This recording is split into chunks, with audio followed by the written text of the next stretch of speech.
Hello, everyone. I'm Jair, former Mariposa, and I'm here with LNW interviewing elected officials to ask them about civic engagement. Hi, I am Sandra Zavala. I am on the school board for Vancouver Public Schools, and on my day job, I am the director for the LULAC National Educational Service Center for Upward Bound. Thank you. Um, Starting off with the first question, how would you explain civic engagement to the youth, and could you give us some examples? So, civic engagement, I feel like, can be explained in different ways. It can be something small and it can be something big. I would definitely say for me, civic engagement is getting engaged and taking action um, and teamwork, really. I would say that's one of the bigger things. And getting your voice out there, depending if it's in writing, because your voice doesn't have to mean you have to do public speaking. It can be you can write, you can make um, what do they call them? Signs. You can invite people, motivate people. I think it just depends on your skills. And yeah, I would say those are some examples of civic engagement. hmm I like it's not just your voice, it's like other things as well. Yeah, I'd say I think a lot of us think of civic engagement as like people speaking at like a stairs and being loud, and not all of us are like that. I think some of us like to be in the background and like to still be involved, but in a more smaller way, or even just not have the attention on us. So that's also why I see civic engagement as um, I think, as it says, being engaged in the civics of our world and being able to put our 2 cents and changing things our way.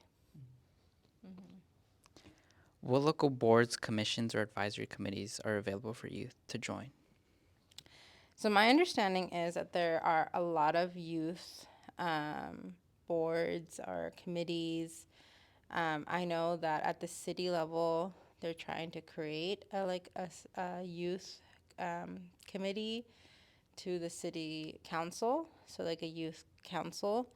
I do know that at the county level there is a county youth council, my understanding, and I know that in our school district for Vancouver Public Schools, we have a student um, committee, so made up of all the high schools. We have, I think, from 2 to 4 students from each high school, and then I believe we also have a middle school youth council. So they may not. We as a board, I know that there's also different districts that might have like board reps for their school board. But because we don't want to limit the voices of our students, we want to be able to engage as many voices, because the voices aren't always, sometimes on board reps, we see like the most popular student or the most engaged student, and that's not always representative of all the voices. And so that's why we tried to go with an advisory council of students, because it gives more perspective, and not, like we said, like I was saying, just not all leaders are loud. Sometimes we have some more of our silent leaders, and so we want to make sure that all students are being. So those are some of the things that I know of. I'm not. I wouldn't know of any other ones, at least, but I do know that many organizations have boards and want to hear youth voice, and so I think if there isn't one, I would definitely, and if you want your voice to be present, to kind of ask for that. Thank you. What kind of skills would they learn if they were to join these boards, commissions, and advisories? Are there any resources you recommend? I think the biggest skills that I think students would gain is how there's like, I don't know how to explain this. Like, I feel like it's kind of knowing how to play the game. It's knowing how to play the game in politics, and knowing when to speak up, knowing when it's right to push buttons. And I think if you are involved sooner, you're able to know how to be more involved. And when you're an adult, these skills are beneficial to you even in your profession. So I would say, these are hard skills to gain, and it's not. And so I guess that's why when you're saying resources, I would just say mentors are your biggest resource. Um, like I know a lot of us who are in leadership want to mentor students, and if students want to shadow us or things like that, I think we are always up for it because I think that's how you learn, is getting yourself a mentor. Thank you. Um, from your perspective, what is the importance of seeing youth engage in their communities? For me, um, I think it's important to get our youth engaged because even though, let's just say, so I graduated from our Vancouver public schools, I had a certain experience as a student, but that doesn't mean that my experience is the same experience as the current students. I would say it's similar, but there's a lot more, I would say, struggles that our students are facing right now, that even though I'm at the table making decisions, I think a good example is like our cell phone policies right now. Those are really popular. At least in a lot of our districts, everyone's making a policy because I would say a lot of adults say that we should remove cell phones entirely at school. And I think the biggest question is, what do our students think? Like, where, what? And so we've asked like different advisory committees to talk about the cell phone policy and to be able, so when we make the policy, we're getting everyone's voice involved, even though at the end, like, we make that policy, but we at least have now been given the perspective of our youth. And I think with that, we're able to make a policy that is much well represented by all of our community than just saying the board made a policy, um, and then it doesn't sit well with students.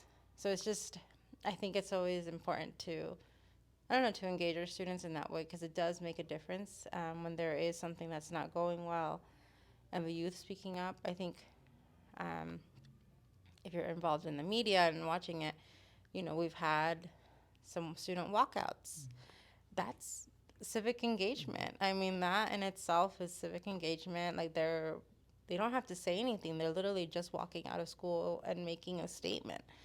And so, and to us, and we hear them, because to us it's like they're missing school. They're also putting themselves in danger. And so we acknowledge that. And so that's, I think, a big part of making sure that our students are heard. That I like that different hearing about everyone's different perspective. I feel like that's really important. Uh, what advice do you have for students in terms of civic engagement and community organizing? What do you wish you knew? I think my advice for students is to start small. I think it's when you see, I have a saying, at least for me, I'm a believer in, if I see a problem and if I'm willing to complain about the problem, then that means that I'm willing to also put my hands to work. You know, I'm not going to complain and hope that someone else changes it. So I hope that's my guidance, in the sense of, like, when you complain or when there's a grievance, what can you do about it? Is it that you write a grievance or put an email to someone or talk to someone in leadership? I think it's starting small, and I think from there it's taking steps forward on how your voice can be heard more. Um, I never thought I'd be on a school board. I never thought I would be doing what I'm doing right now. But I think it all started with very small steps.